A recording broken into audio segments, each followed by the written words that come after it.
నమస్తే, నేను వంశీ. జాగోరే జాగో ప్రత్యేక కార్యక్రమానికి స్వాగతం, సుస్వాగతం. ప్రభుత్వ భూములను కబ్జా చేసి మేడల మీద మిద్దెలు కట్టి కులుకుతున్న కొందరు కబ్జా సురుల ఆటలు కట్టే రోజులు దగ్గరలోనే ఉన్నాయి. వారి ఆస్తులు అవసరమైతే బుల్డోజర్ పెట్టి నడిపించాలని తెలంగాణ సర్కార్ భావిస్తోంది. దాదాపుగా ఏడాదిన్నరగా హైదరాబాద్ ఓల్డ్ సిటీలోని ఆలయాలు, వాటి ఆస్తుల పరిరక్షణ కోసం పోరాడుతున్న విశ్వ హిందూ రక్షా పరిషత్ జాతీయ అధ్యక్షురాలు యమునా పాఠక్ చొరవ, హెచ్ఎంటీవీ కంట్రిబ్యూషన్ వంటి చర్యలతో ప్రభుత్వంలో కదలిక వచ్చింది. ఆలయ భూముల ఆక్రమణలతో కఠినంగా వ్యవహరించాలని, ఎదురుగు తిరిగి మొండికేస్తే హైడ్రా మాదిరిగా బుల్డోజర్ డ్రైవ్ చేసేందుకైనా వెనకాడరాదని ప్రభుత్వం ఆలోచిస్తోంది. వచ్చే అసెంబ్లీ ఎన్నికలలో అందుకు సంబంధించిన బిల్లును కూడా ప్రవేశపెట్టాలని తాజాగా ప్రభుత్వం నిర్ణయించింది. మరి ఈ పోరాటాన్ని ఇక్కడ దాకా తీసుకొచ్చిన విశ్వబంధు ట్రస్ట్ చైర్మన్ యమునా పాఠక్ స్పందనేంటి? ఈ పోరాటానికి మద్దతిచ్చిన ప్రముఖులు ఏమంటున్నారు? జాగోరా జాగో ప్రత్యేక డిబేట్ ద్వారా దీని గురించి విపులంగా చర్చిద్దాం. ఈ కార్యక్రమంలో యమునా పాఠక్ గారితో పాటు ప్రముఖ బయోమెడికల్ సైంటిస్ట్ డాక్టర్ కలనపూడి శ్రీనివాసరావు గారు న్యూయార్క్ నుంచి కూడా పార్టిసిపేట్ చేయడానికి సిద్ధంగా ఉన్నారు. అలాగే ప్రముఖ పొలిటికల్ అనలిస్ట్ టి శ్రీరామ్ గారు, అలాగే రిటైర్డ్ జడ్జి నేరెళ్ళ మాల్యాద్రి గారు కూడా కాసేపట్లో కార్యక్రమంలో పాల్గొనున్నారు. ఇక పబ్లిక్ కాల్స్ కూడా ఎప్పటిలాగానే మనకి స్పందన వస్తుంది. వీటన్నిటి గురించి విపులంగా చర్చించేందుకు అందరూ సిద్ధంగా ఉన్నారు. ఈ జాగోరే జాగో కార్యక్రమంలో మొదటగా యమునా పాఠక్ గారితో మాట్లాడదాం. యమునా పాఠక్ గారు, ప్రభుత్వం నుంచి వచ్చిన స్పందన మనకి ఎంతో బూస్ట్ ఇచ్చింది. మీరు దీన్ని ఎలా బాధ్యతగా స్వీకరిస్తున్నారా, ఇంకా దీన్ని ఎలా చూస్తున్నారు? తప్పకుండా. ముందుగా జాగోరే జాగోకి చేసిన అతిథులందరికీ కూడా నమస్సుమాంజలి. వంశీ గారు, ఎట్టకేలకు 1.5 సంవత్సరం నాడు మనం చేసిన భగీరథ ప్రయత్నంలో భాగంగానే ఈరోజు మనం ప్రభుత్వ స్పందన చూస్తూ ఉన్నాము. ఎందుకంటే దాదాపు ఈ ప్రభుత్వ మంత్రివర్గంలో ఉన్న ప్రముఖులందరితో కూడా డిస్కస్ చేయడం జరిగింది. అలాగే అధికార యంత్రాంగంతో కూడా మనం డిస్కస్ చేయడం జరిగింది.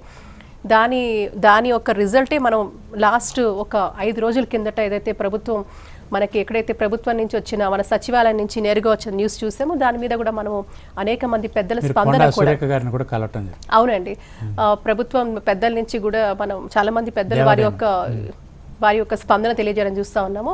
అలాగే జస్ట్ మొన్న మధ్యనే మనము దేవాదాయ ధర్మాదాయ శాఖ మంత్రివర్యులు కొండా సురేఖ గారిని కూడా కలవడం జరిగింది. చాలా సానుకూలంగా స్పందించారు. తప్పకుండా ప్రభుత్వము ప్రోయాక్టివ్ మెజర్స్ తీసుకుంటారు అని చాలా స్పందన వారు తెలియజేయడం జరిగింది. అనేక విషయాలు కూడా మరి గ్రేటర్ హైదరాబాద్ పరిధిలో అనేక ఆస్తులు, కీలకమైన ఆస్తులు ఏవైతే దేవాదాయ ధర్మాదాయ శాఖకు సంబంధించిన ఆస్తులు ఏవైతే ఉన్నాయో కొంతవరకు మనము అంటే కొన్ని మందిరాల వరకే వాటి యొక్క ఆస్తులు ఈరోజు వేల కోట్ల రూపాయలు ఉన్నాయి. అంటే 1-2 ఆలయం తీసుకుంటేనే 100 ఎకరాల భూములు వీటి ఆస్తులు ఇవని మనం చెప్పడం జరిగింది.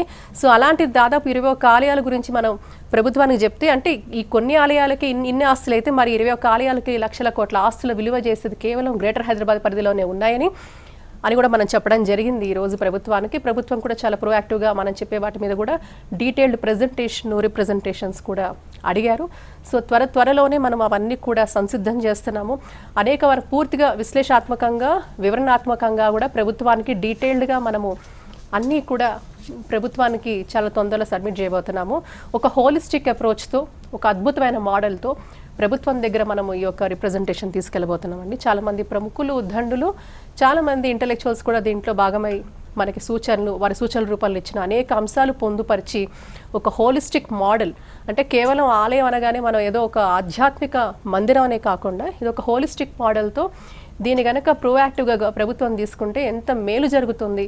ఇది కేవలం హిందూ సమాజం అనే కాదు, పూర్తిగా సమాజము, విశ్వాసము, మన ఒక అస్తిత్వాన్ని నిలబెట్టుకునే ప్రయత్నం. కాబట్టి ఇది మతపరమైన విషయం కాదు, ఇది మన అస్తిత్వానికి సంబంధించిన విషయము, మన హెరిటేజ్కి సంబంధించిన విషయం, ఇది మన కల్చరల్ హెరిటేజ్కి సంబంధించిన విషయం. కాబట్టి దీన్ని తప్పకుండా ప్రోయాక్టివ్ మెజర్స్ ప్రభుత్వాలు తీసుకుంటే సమాజ హితం, అలాగే సమాజంలో అనేక దృక్పథాలలో చూస్తే అనేక కోణాల్లో కూడా దీని పట్ల ఒక అద్భుతమైన ఫలితాలు వస్తాయని మనం చెప్పడం జరిగింది. దానికి ప్రభుత్వం కూడా ప్రోయాక్టివ్గానే ఈరోజు మనం చెప్పిన అంశాల మీద వారు మొగ్గు చూపడం కూడా మనం నిజంగా మనం మొగ్గు చూపించడం నిజంగా కూడా వారికి కూడా ఈరోజు మన హెచ్ఎంటీవీ అలాగే జాగోరే జాగో మాధ్యమంగా కూడా ప్రభుత్వానికి కూడా పూర్తిగా మనం ఒక హృదయపూర్వక ధన్యవాదాలు తెలుపుతున్నాం. అలాగే ఇప్పుడు మనతో శ్రీనివాస్ గారు లైన్లో ఉన్నారు. శ్రీనివాస్ గారు, ప్రభుత్వం నుంచి స్పందనను మీరు ఎలా చూస్తారు? అందరికీ నమస్కారం. ప్రభుత్వం నుంచి స్పందన ఇప్పుడు వచ్చిందన్నది చాలా సంతోషమే. జాగోరే జాగో ఏం చేసింది అన్నది నేను వీళ్ళు చెప్పింది వాళ్ళు చెప్పింది కాకుండా ఇప్పుడున్న latest AI paid version of Grok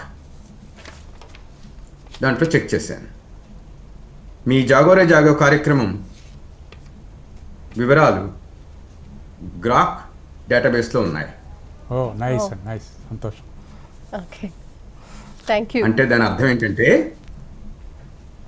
మీరు టీవీలో చేస్తే చూసిన వాళ్ళు చూశారు, చూడని వాళ్ళు చూడలేదు కాకుండా ఇది ఒక ఖచ్చితమైన డిజిటల్ రికార్డ్ కింద స్టోర్ అయి ఉంది మీరు చేస్తున్న పనులన్నీ.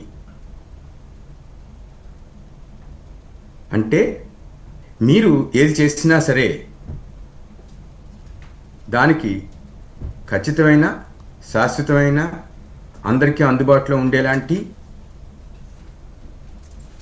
పద్ధతి ఒకటి ఉంది ఇప్పుడు, ఇదివరకు లేదు. ఇప్పటిదాకా జరిగింది ఏంటంటే జాగోరే జాగో వచ్చేదాకా మేము ఎన్నోసార్లు రాసాము, ఎన్నోసార్లు చెప్పాము, ఏమీ అవ్వలేదు. కారణం ఏంటంటే అధికారంలో ఉన్నవాళ్ళు, పదవుల్లో ఉన్నవాళ్ళు, దేవాలయాలకు వెళ్ళి వెంకటేశ్వర స్వామి గుళ్ళో కోట్ల రూపాయలు సమర్పిస్తున్న వాళ్ళు రాజుగారు దేవతా వస్త్రాల కథలాగా బట్టలు లేకుండా ఏనుగు మీద ఎక్కి రాజుగారు దేవతా వస్త్రాలు వేసుకుందాన్ని ఊరేగుతూ ఉంటే ఓ చిన్న కుర్రాడు ధైర్యం చేసి రాజుగారు బట్టలు లేకుండా ఎందుకు తిరుగుతున్నారని అడిగినట్టు యమునా పాఠక్ గారు అడుగుతున్నారు మీ జాగోరే జాగో కార్యక్రమం ద్వారా. మీరు చేస్తున్న దానికి ప్రభుత్వం స్పందించింది అంటే అందరికీ తెలుసు, హైడ్రా మొదలైంది, మొత్తం హైదరాబాద్ అంతా బాగుపడిపోతుందని అనుకున్నాం. అందరికీ ఇంకా నీళ్లు ప్రాబ్లం ఉండదు, ఎవరెవరి అక్రమ కట్టడాలున్న వాళ్ళందరూ పోతాయి అనుకున్నాం. కానీ అంత సులభం కాదు, అది తెలిసింది. దానికి కావాల్సింది ఏంటంటే ప్రజలే రావాలి. ఎందుకంటే ప్రస్తుత కాలంలో ఏ దేశంలో అయినా సరే డెమోక్రసీ ఉన్న చోట ఓటర్లకే మందబలమే ఉంది, కానీ బుద్ధి బలానికి అంత విలువ లేదు. అయితే జాగోరే జాగో కార్యక్రమం ద్వారా మీరు ఈ డేటాబేస్ని తయారు చేస్తే కనీసం 1,00,000 ఎకరాల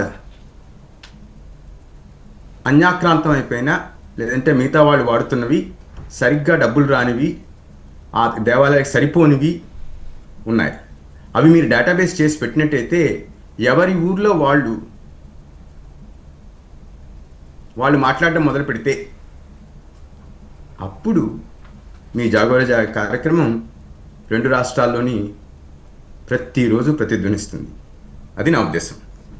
చాలా అద్భుతంగా వివరించారు శ్రీనివాస్ గారు. శ్రీరామ్ గారితో మాట్లాడదాం. శ్రీరామ్ గారు, మీకు ఈ కార్యక్రమం పట్ల స్పందన ఏంటి? ప్రభుత్వం ఆలోచనలు ఎలా ఉన్నాయనిపిస్తుంది? ముందుగా యమునా పాఠక్ గారిని ఖచ్చితంగా హిందువులందరూ అభినందించాలండి. ఎందుకంటే ఆవిడ కాళ్ళకి ఏదో బలపాలు కట్టుకుని బలపాలు అరిగిపోయేలాగా తిరుగుతారంటారు. ఆ విధంగా ఆవిడ చేసిన కార్యక్రమం ఎవరినైనా కదిలించి తీరుతుంది. ఆ స్థాయిలో చేశారు. జాగోరే జాగో, జాగోరే జాగో ఆ పేరులోనే ఉంది. జాగోరే జాగో ద్వారా యమునా పాఠక్ గారు నిద్రపోతున్న హిందూ సమాజాన్ని లేపారు, నిద్ర నటిస్తున్న అధికారులను తట్టి లేపారు, అలాగే దొంగ నిద్రపోతున్న రాజకీయ నాయకుల్ని బలవంతాన్ని లేపారు. ఇన్ని చేయడం వల్ల హిందూ సమాజం మేల్కొంటోంది. ఈ రోజు మనం ఇంకా రెస్పాండ్ కాకపోతే గనక ఇబ్బందులు అవుతాయి అని చెప్పి ఈరోజు ఖచ్చితంగా ప్రభుత్వం ముందుకు రావడం, దీని మీద ఒక చర్య తీసుకుంటామని అసెంబ్లీలో దీని మీద ఒక జీవో తీసుకొస్తామని చెప్పి, చట్టం చేస్తామని చెప్పి ఇవన్నీ చేయడం ఏదైతే ఉందో ఖచ్చితంగా స్వాగతించాల్సిన అంశం. ఎప్పుడైనా సరే జాగృతం అయితే, సమాజం జాగృతం అయితే ఆటోమేటిక్గా పరిపాలకులు కానీ అధికారులు కానీ ఆటోమేటిక్గా జాగృతం అవ్వాల్సిందే. అందువల్ల ఈరోజు యమునా పాఠక్ గారు జాగోరే జాగోరే ద్వారా జాగృతం చేయడం వల్ల ఇంత మంచి రిజల్ట్ వచ్చింది. అయితే ఇక్కడ మనం చూడాల్సింది ఏంటంటే పాజిటివ్ వేలో ఖచ్చితంగా ప్రభుత్వాన్ని కూడా అభినందించాలి ఈ విధమైన చర్యలు తీసుకుంటున్నందుకు. అయితే ఏంటి అవుతుందంటే చాలాసార్లు రాజకీయ కారణాలు ఆపుతూ ఉంటాయి రాజకీయ నాయకులు. జీవోలు తెస్తారు, చట్టాలు తెస్తారు, ఇవన్నీ చేస్తారు, కానీ ఆచరణ దగ్గరికి వచ్చేసరికి చాలా వరకు విఫలం అవుతారు. రాజకీయ కారణాలతోటి ముందు వెనకలాడతారు. ఈ రెండు జరగకుండా కూడా చూసుకోవాల్సిన బాధ్యత ఇప్పుడు ఇక్కడ దాకా వచ్చిన తర్వాత ఇప్పుడు హిందూ సమాజం మీద ఇంకా పెరిగింది. అసలు వాస్తవంగా మనం జాగ్రత్త చేయాల్సిన అవసరం లేదు. అసలు ప్రభుత్వం అంటే దేవాలయాలకి కస్టోడియన్ గా ఉన్న ప్రభుత్వాన్ని నువ్వు కస్టోడియన్ గా ఉండయ్యా అని చెప్పి మనం బతిమాలుకోవాల్సిన పరిస్థితి హిందువులది. ఎంత దౌర్భాగ్యమైన పరిస్థితి. కస్టోడియన్ గా ఉండవలసిన వాళ్ళే ప్రభుత్వాల్లో ఉండి కళ్ళు మూసుకొని వాళ్ళకి అనేక ప్రభుత్వాల్లో, ఒక ప్రభుత్వాన్ని కాదు అనేక ప్రభుత్వాల్లో వాళ్ళకి కావాల్సిన వాళ్ళకి ఇచ్చేయడం, ఆక్రమణలు చేసుకున్న వాళ్ళని చూసి చూడనట్టు వదిలేయడం, అధికారులు వాళ్ళ దగ్గర ఏదో లంచాలు తీసుకుని కళ్ళు మూసుకుని ఊరుకోవడం, ఇవన్నీ కూడా హిందూ సమాజం నిద్రపోవడం. ఇవన్నీ వల్ల కొన్ని సంవత్సరాలు జరిగిపోయేసరికి ఇప్పుడు అక్కడ స్థిర నివాసం ఏర్పరచుకున్న వాళ్ళు, ఆల్రెడీ ఆక్యుపై చేసుకుని కొన్ని సంవత్సరాలు అయిపోయిన వాళ్ళు, కొన్ని చోట్ల అయితే తరాలు మారిపోయిన వాళ్ళు ఇంతమంది ఉన్నారు. వీటన్నిటిని సరిచేయడం అంత చిన్న విషయం కాదు. కానీ అంత పెద్ద విషయానికి ఈరోజు ప్రభుత్వం పూనుకుందంటే కనుక సంతోషించాలి. But at the same time రాజకీయ నాయకుల్లో అపరిచితుడు ఉంటాడు. ఆ అపరిచితుడు రాకుండా చూసుకోవాలి. ఇప్పుడు మన ముఖ్యమంత్రి రేవంత్ రెడ్డి గారు ఇంత మంచి నిర్ణయం తీసుకున్నారు. ఆ నిర్ణయం తీసుకోవడానికి వెనకాల ఇంకొక కారణం ఏంటంటే ఆయన సంఘ నుంచి వచ్చిన మనిషి ఆయన ఒకప్పుడు. దాని తర్వాత నుంచి అంటే హిందుత్వ భావజాలం ఆయనలో ఉంది. కానీ వీళ్ళని రాజకీయ కారణాలు ఆపుతూ ఉంటాయి. ఇప్పుడు ఓల్డ్ సిటీలో యమునా పట్నాయక్ గారు విపరీతంగా తిరిగి అంత ఆవిడ మీద అటాకులు చేయడానికి కూడా చాలా మంది సిద్ధపడిన విషయాలు కూడా అందరికీ తెలుసు. ఆ ఓల్డ్ సిటీలో దేవాలయాల్ని మనం కాపాడుకోగలుగుతామా? మొత్తం ఓవరాల్ గా చేయడం వేరు, కేవలం ఓల్డ్ సిటీ అనేది సపరేట్.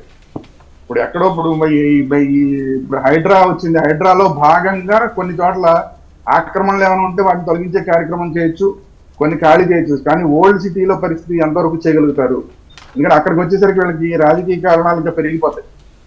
సో అట్లాంటి చోట అపరిచితుడు బయటికి రాకుండా రామం మాత్రమే ఉండేలాగా చూసుకోవాల్సిన బాధ్యత కూడా మన మీదే ఉంది. ఎందుకంటే ఎప్పటికప్పుడు డాక్టర్ ఏదో చిన్న ఇంజక్షన్ లాంటిది వేస్తూ ఉంటేనే తప్ప రామంగా ఉండడు. లేకపోతే అపరిచితుడు వచ్చేస్తాడు, ఓటు బ్యాంక్ రాజకీయాలు వచ్చేస్తాయి ఓల్డ్ సిటీకి వెళ్ళేసరికి. సో అందువల్ల దాన్ని ఎంతవరకు వీళ్ళు ఆచరణలో పెట్టగలుగుతారనేది మనం చాలా ఇంపార్టెంట్. రేపు ఎలాగా అసెంబ్లీలో వాళ్ళ తీర్మానాలు చేసేదాకా మనం ఓపిక పట్టి ఆ తర్వాత నుంచి కేవలం యమునా పాఠక్ గారు మాత్రమే కాకుండా హిందూ సమాజం మొత్తం కూడా గవర్నమెంట్ వెంటపడాల్సిన అవసరం. మీరు చట్టం చేయడం మాత్రమే కాదు, దీన్ని అమలు చేయండి, అధికారులతో అమలు చేయించండి. ఎండోమెంట్ డిపార్ట్మెంట్కి బోల్డ్ అంత పెద్ద వ్యవస్థ ఉంది. అంత పెద్ద వ్యవస్థ ఉండి కూడా వాళ్ళు జీతాలు తీసుకుని ఎంజాయ్ చేస్తున్నారు, వాళ్ళ ఉద్యోగాలను ఎంజాయ్ చేస్తున్నారు తప్ప ఈవెన్ ఇవే ఇప్పుడు మనకి సిటీలో ఉండే వాటి గురించి మాట్లాడుకుంటున్నాం. అసలు భద్రాద్రి రామాలయం భూములే అన్యాక్రాంతం అయిపోతున్నాయి, 100 ఎకరాలు. వాటి గురించి ఎవరు మాట్లాడేవాళ్ళు లేరు, మాట్లాడినా పట్టించుకునే వాళ్ళు లేరు.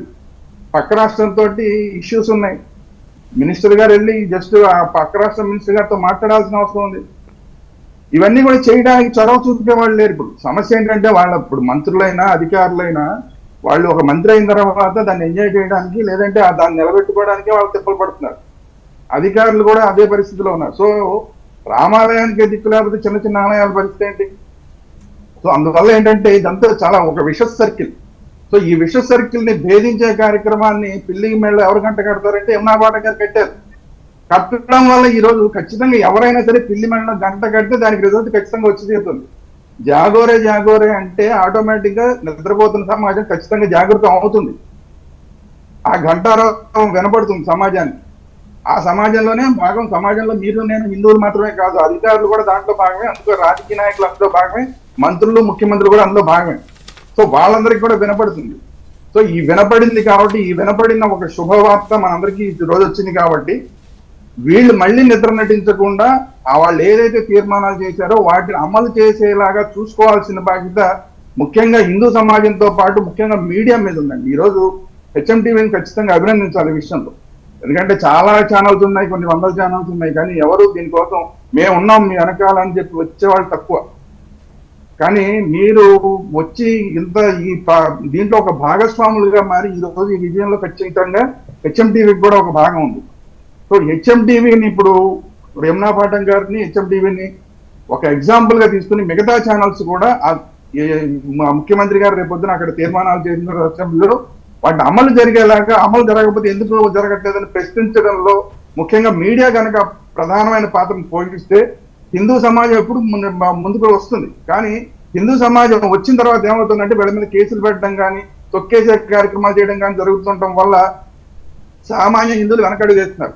సో అలాంటి హిందువులకి మేము ఉన్నాము మీకు భరోసాగా అని చెప్పి మీడియా కూడా కనుక వెనకాల నిలబడితే ఖచ్చితంగా మనం ఈ ఏవైతే తెలంగాణ మొత్తం కేవలం గ్రేటర్ లో మాత్రమే కాదు, ఇందాక నేను చెప్పిన భద్రాద్రి రామాలయంతో సహా అన్ని దేవాలయానికి సంబంధించిన భూముల్ని కూడా మనం రక్షించుకోగలం. అదేం పెద్ద ఏదో శాటిలైట్ టెక్నాలజీ ఏం కాదు, అన్ని మనకు అందుబాటులో ఉన్నాయి. మనకి చిత్తశుద్ధి మాత్రమే, చిత్తశుద్ధి మనకి పోలీస్ డిపార్ట్మెంట్ సహకారం ఉంటే కనుక కొన్ని నెలల్లోనే వాటన్నిటిని కూడా మనం విడిపించగలుగుతాం. దీనికి మీడియా సహకారం కూడా ఈ రోజు కావాలని చెప్పి హిందూ సమాజం తరఫున, అలాగే మామూలు నేను కూడా ఒక మీడియా వ్యక్తినే కాబట్టి మీడియా కూడా నా వైపు నుంచి అయితే నేను ఖచ్చితంగా సపోర్ట్ ఉంటాను. మిగతా మీడియా కూడా హెచ్ఎంటీవీ లాగా ముందుకొచ్చి సపోర్ట్ గా ఉండాలి. యమునా పాఠక్ గారు వెనకాల హిందూ సమాజం వెనకాల ఉండాలి నేను కోరుకుంటున్నాను. థ్యాంక్ యూ శ్రీరామ్ గారు, చాలా వ్యాలిడ్ అంశాలు ప్రస్తావించారు.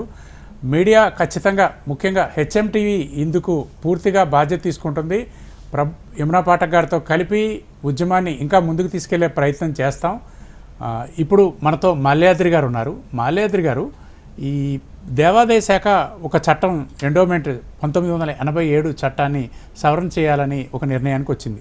అయితే ఈ చట్టంలో ముఖ్యంగా సెక్షన్ 83, 84, ఈ సెక్షన్ 11 గురించి కొంచెం విపులంగా సందేహాలు ఉన్నాయి. అసలు ఆ సెక్షన్లో ఏమున్నాయి, దాంట్లో ఉన్న లోటుపాట్లేంటి? ముందుగా హెచ్ఎంటీవీ ప్రేక్షకులకి, వీక్షించే వాళ్ళకి, వీక్షించని వాళ్ళకి కూడా ప్రత్యేకంగా మీ హెచ్ఎంటీవీ ద్వారా ఒక అప్పీల్ చేయదలుచుకున్నాను. దాంట్లో భాగంగా ముందు యమునా పాఠక్ గారికి, ఆమె చేసే కృషికి, హెచ్ఎంటీవీ వాళ్ళు చేసే కృషికి ప్రత్యేక అభినందనలు, కృతజ్ఞతలు, ధన్యవాదాలు. అదేవిధంగా సోదరుడు ఇప్పుడు మాట్లాడారు ఆయన శ్రీరామ్ గారు, అంతకుముందు శ్రీనివాసరావు గారు మాట్లాడారు. వాళ్ళిద్దరు మాట్లాడిన సారాంశంలోని విషయాల్ని హిందూ జాతి మొత్తం, అటు మీడియా కానీ ఎవరైనా కూడా దయచేసి క్షుణ్ణంగా అర్థం చేసుకొని పరిశీలించుకొని చేపట్టాల్సినటువంటి కార్యక్రమాలు చేపట్టాలని చెప్పేసి నేను మనవి చేస్తున్నా. మీకు ఆ సెక్షన్లు వాటి గురించి మీరు అడిగారు, దానికంటే ముందల కొన్ని ఫ్యాక్ట్స్ నేను కొంచెం తరోగా సెర్చ్ చేసిన తర్వాత తెలిసింది ఏంటంటే, తెలంగాణ మొత్తంలో దేవాలయాలకి సుమారు 1.5 లక్ష ఎకరాల భూములు ఉన్నాయంట. దాంట్లో అఫీషియల్గానే 40,000 ఎకరాలు ఆక్రమణలో ఉన్నాయని తెలిసింది. వాటి విలువ వేల కోట్ల రూపాయలు. అయితే ఈ ఎవరు ఆక్రమించారు అనే దానికి సంబంధించి గ్రేటర్ హైదరాబాద్ పరిధిలో చూస్తే వ్యక్తులు మాత్రమే కాదండి, కొన్ని పబ్లిక్ ప్రైవేట్ లిమిటెడ్ కంపెనీలు కూడా ఆక్రమించాయంట. ఈ వాస్తవాన్ని మనం కనుక గమనిస్తే ఇప్పుడు ఈ చట్టము, దీంట్లో తీసుకురావాల్సిన మార్పులు, వీటి గురించి చూడాల్సి వస్తే ఇది కేవలం చట్టపరమైన చర్య కాదండి, చట్టానికి సంబంధించింది మాత్రమే కాదు. వాళ్ళిద్దరు చెప్పినట్లుగా మనం లోతుగా పరిశీలించి చూస్తే ఇది మన సంస్కృతి, మన విశ్వాసం, మన ధర్మం గురించి జరిగే పోరాటం. దీంట్లో ఒక్క విషయం ముఖ్యంగా అందరూ తెలుసుకోవాల్సింది, దేవాలయ భూములు అనేవి ఎవరి సొత్తు కాదండి, అవి దేవుడి ఆస్తి, ప్రజల విశ్వాసం. దేవుడికి ప్రజలు ఏదో విధంగా ఆస్తి కల్పించారు. వాళ్ళ విశ్వాసంతో, నమ్మకంతో ఈ ఆస్తులు దేవుడికి ఇస్తే అవి తప్పకుండా రక్షింపబడతాయి. దాని ద్వారా దేవాలయం ఒక యూనిట్గా లేదా ఒక ప్రాతిపదికగా అందరికీ అన్ని విశ్వాసంతో చేస్తున్నారు కాబట్టి రక్షణ, అన్ని అనుగ్రహాలు, కటాక్షాలు అన్నీ జరుగుతాయి, సమాజం బాగా జరుగుతుందని చెప్పింది. అయితే ఈ సందర్భంగా వారు ఇరువురు చెప్పినట్టు ప్రభుత్వం తీసుకున్న నిర్ణయం కొంచెం ధైర్యవంతమైంది, సమయోచితమైంది కూడా. ఎందుకు ధైర్యవంతమైందని అన్నానంటే రేవంత్ రెడ్డి గారి పాస్ట్ హిస్టరీ ఏంటి అవన్నీ పక్కన పెడితే హైదరాబాద్ సిటీలో ఉన్న పరిస్థితులు అందరికీ తెలిసినాయే. ప్రాణాలకు సహితం వరవకుండా ప్రాణత్యాగం చేసేదానికి సిద్ధపడి యమునా పాఠక్ గారు ఆధ్వర్యంలో నా బోటోళ్ళు చాలామంది అందరం కూడా కొన్ని సందర్భాల్లో వెళ్ళినప్పుడు మేము చూస్తుంటే ఇక్కడ మనం చేసేది మన పరిస్థితి ఏందనే ఒక భయానకమైనటువంటి వాతావరణం ఉన్న పరిస్థితుల్లో రాజకీయంగా కూడా చూసినా కానీ ఈ చర్య ఇప్పుడు తీసుకోవటం ప్రభుత్వం మనం హర్షించదగ్గిందే.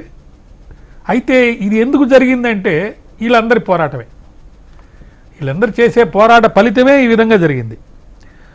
కానీ ప్రతి చర్యలో కూడా ధర్మం, న్యాయం, చట్టం, పారదర్శకత ఉండాలి. ఈ పారదర్శకత ఇవన్నీ కూడా నిజాయితీ ఇవన్నీ రేపు చట్టం తయారు చేసినప్పుడు ఆ తయారు చేసిన చట్టంలో ఉన్న పరిస్థితులు బట్టి ఇప్పుడు వాళ్ళు అన్నట్టు హైడ్రా చేశారు, కొంత అప్రిషియేట్ చేస్తున్నారు, కొంత క్రిటిసిజం కూడా ఉంది. అట్లా కాకుండా అందరూ ఎవరైనా సరే దేవాలయానికి సంబంధించిన ఆస్తులకు సంబంధించి ఆక్రమణ నేను చెప్పాను ఇందాక, ప్రైవేట్ వ్యక్తులే కాదండి కంపెనీలు కూడా ఆక్రమించి ఉన్నాయి. 40,000 ఎకరాలు అంత సులువైన విషయం కాదు. ఇప్పుడు హైదరాబాద్ సిటీ లాంట్లో ఒక నాలాంటోడు ఒక గజం ఇల్లు కొనాలంటే 100 గజాలు కొనాలంటే 2 కోట్లు అడుగుతున్నారు. సారీ 1000 గజాలు కాదు, 100 గజాలు కొనాలంటే 2 కోట్లు అడుగుతున్నారు. మరి అటువంటి పరిస్థితుల్లో మరి ఇన్ని వేల ఎకరాల వీటిని మరి అన్నిటిని కూడా చేసుకురావడం అంటే అది చిన్న విషయం కాదు. కేవలం చట్టంలో మార్పులు తీసుకొస్తే దానివల్ల జరిగిపోతుంది అనుకుంటే అది కాదు. కాబట్టి చట్ట సవరణలో ఒక కొత్త దశ రావాలి, ధర్మం రక్షించబడాలి. అది జరగాలంటే మటుకు హిందువులంతా ఏకం కావాలి. ఏ పార్టీ వారు కానీ ఎవరైనా కానీ వాళ్ళు ఏకమయ్యి మన సంస్కృతి, సాంప్రదాయాలు, వేదాలు, ఉపనిషత్తులు వీటిల్లో చెప్పినటువంటి ముఖ్యమైన విషయం ఏంటంటే కొంత త్యాగం చేయాలి. అందరూ వాళ్ళ సమయాన్ని త్యాగం చేయాలి, వాళ్ళ విలువైనటువంటి ఆలోచనల్ని ముందుకు తీసుకొచ్చి అందరూ చర్చించుకొని ఏకతాటిపై ముందుకు తీసుకెళ్ళాలి. అయితే లక్షలాది భక్తుల విశ్వాసం, శతాబ్దాల సాంస్కృతిక వారసత్వం, ప్రభుత్వ ధర్మబద్ధ బాధ్యత గురించి ఒక చర్చ జరగాలి. ఇలాంటి మీ సమావేశాలు ఎట్లా చేస్తున్నారో అలాంటి చర్చ జరగాలి. చట్టాన్ని రద్దు చేయటం చాలా ఈజీ, కానీ ఆ రద్దు చేసిన తర్వాత తీసుకొచ్చే కొత్త చట్టం ద్వారా న్యాయం, ధర్మం మరి ఒక తాటిపై రావాలి అని అంటే ముందుగా జరగాల్సింది ఆక్రమణదారుల్ని తొలగించాలి. అది ఎలా తొలగించాలి? వాళ్ళు లీజుదారుల, పేద సాగుదారుల అన్యాయానికి గురవుతున్నారా ఎవరైనా, అది కూడా చూడాలి. అలాంటివి వచ్చినప్పుడు ఆ డెఫినిషన్లో కొంచెం మార్పు రావాలి. దీనికి ఒక ప్రత్యేకమైనటువంటి ట్రిబ్యునల్ని డైరెక్ట్గా అప్పీల్ లేని ట్రిబ్యునల్, ఇవన్నీ సెక్షన్లోనే ఉన్నాయా సార్? ఇప్పుడు మనం ఇప్పుడు కొత్త చట్టాలు రాబోతున్నాయి. తీసేయబోయే చట్టం గురించి ఎంత మాట్లాడుకున్నా వృధానే, ఎందుకంటే అవి ఫెయిల్ అయిపోయినాయి. సెక్షన్ 83, 84లో 83, 84 మనం చూస్తే మీరు అడిగిన దానికి కూడా చెప్తా నేను. 83, 84 మనం చూసినప్పుడు మనకు ఏదైనా సంస్థ ఎండోమెంట్ గల వ్యవసాయ భూమి లీజు కానీ ల్యాండ్లెస్ ప్యూర్ వ్యక్తి దగ్గర లేకపోతే దాన్ని రద్దు చేశారు. అక్కడ చూడాల్సింది ల్యాండ్లెస్ ప్యూర్ ఏమన్నా దాంట్లో ఉన్నాడా అంటే ఎండోడ్ పర్సస్, దేవాలయానికి ఎండోమెంట్ కింద ఇచ్చిన భూమిలో ఎవరున్నారనేది ముఖ్యమండి. ఆక్రమణదారులు ఉన్నారా, వాడికి ఎవరైనా ఎండోమెంట్ కింద ఇచ్చి ఒక ల్యాండ్లెస్ పూర్ పర్సన్లో కనుక ఆక్రమణలో ఉంటే దాన్ని రికగ్నైజ్ చేయమన్నాడు. కానీ ఎవరు రికగ్నైజ్ చేస్తున్నారు? ఈ దేవాలయ endowment officers. They are not doing their duty properly. వాళ్ళని ఎవరు జరిపించాలి? గవర్నమెంటే జరిపించాలి. ఇప్పుడు మళ్ళీ కొత్త చట్టంలో మళ్ళీ వాళ్ళే వస్తారు. కాబట్టి చట్టంలోనే ఒక నిబద్ధత కలిగినటువంటి రూల్స్ రావాలి. ఎలా? ఇప్పుడు ఉదాహరణకి ఆక్రమణదారుడు తొలగించాలంటే కోర్టుకు పోయి ఆర్డర్ తీసుకునే పరిస్థితి ఇప్పుడు ఉంది. నేరుగా వెళ్ళి తొలగించలేరు. అది కొత్త చట్టంలో హైడ్రా లాగా ముందు తొలగించేయటం, దాని తదనంతరం వాడిదైతే వాడు వచ్చి చెప్పుకొని చేసుకునే తట్టు ఒక నోటీస్ లేకుండా చర్య తీసుకునేటువంటి చర్య కొత్త చట్టంలో రావాలి. మనం 82 సెక్షన్లో చెప్పింది అది. ల్యాండ్లెస్ పూర్ పర్సన్స్ 6 ఇయర్స్ కనుక కంటిన్యూస్గా దాంట్లో ఉంటే వాడికి 75% ప్రివైలింగ్ మార్కెట్ వాల్యూ డబ్బు ఇచ్చి వాడు తీసుకోవచ్చు. అది ల్యాండ్లెస్ పూర్ పర్సన్ అయి ఉండాలి. 75% మార్కెట్ వాల్యూ వాడు కట్టగలగాలి. ఇది సెక్షన్ 82. దాన్ని అలాగే ఉంచుతున్నారు. ఇప్పుడు 83, 84 మాత్రమే మార్చబోతున్నారు. 83 చూస్తే మనకేముంది, అసిస్టెంట్ కమిషనర్కి జ్యూరిడిక్షన్ ఇచ్చారు. ఆయన ఒక హిందూ చారిటబుల్ ధార్మిక సంస్థకు చెందిన భూమి కానీ, భవనం కానీ, ట్యాంక్ కానీ. సార్, ఒక చిన్న విరామం తీసుకొని మళ్ళీ కార్యక్రమాన్ని కొనసాగిద్దాం. మీరు మళ్ళీ దాని గురించి వివరంగా. ఇప్పుడు మనం మాల్యాద్రి గారితో మాట్లాడుతున్నాం. మాల్యాద్రి గారు, మనం ఇంతకుముందు 82 సెక్షన్ గురించి మాట్లాడుకున్నాం. ఈ 83, 84 సెక్షన్లోని లోటుపాట్లు ఏంటి, దాన్ని సవరించాలని ప్రభుత్వం ఎందుకు అనుకుంటుంది, దానివల్ల మనకు కొత్తగా ఒరిగేది ఏముంది?